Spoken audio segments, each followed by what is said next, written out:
projet, comme son nom l'indique, qui a l'ambition d'identifier les sites au Sénégal ayant trait à l'esclavage.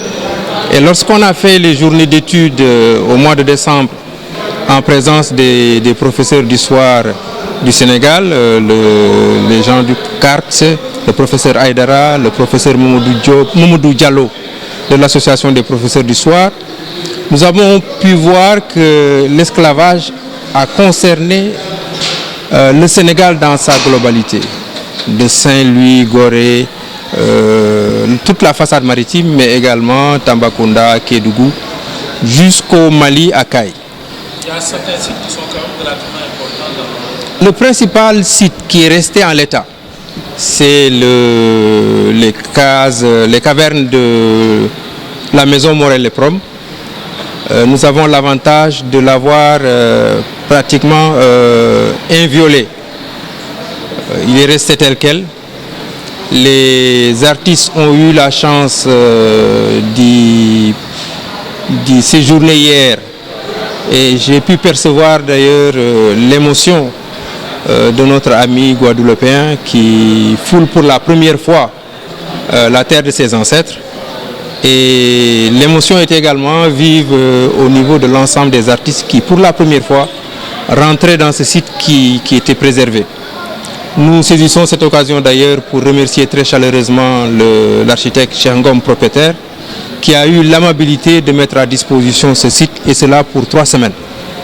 Voilà donc ce site-là, mais également dans 3 jours nous irons à Dagana, à Podor et à Richard Toll. Parce que Saint-Louis, c'est la partie visible, c'est la tête de pont d'un dispositif qui avait été mis en place pour protéger en fait tous les commerces. Et parmi ces commerces-là, il y avait le commerce de l'esclavage. Et donc tous les sites comme les forts de Podor, de Dagana, de Médine, Akaï, de Bakel, étaient en fait des contreforts qui protégeaient l'activité liée à l'esclavage. Il y a 8 artistes en fait dans la résidence, dont 3 qui ont été sélectionnés au niveau international par le comité scientifique international basé à Nantes.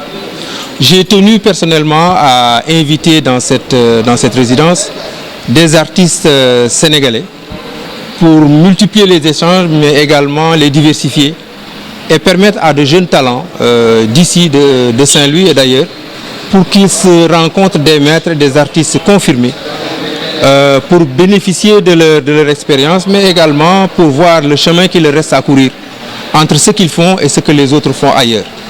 Cela a permis également aux artistes qui viennent d'ailleurs d'avoir un rapport particulier avec l'esclavage, parce qu'eux, ils en ont une partie. Nous avons été le point de départ, eux, ils ont été le point d'arrivée.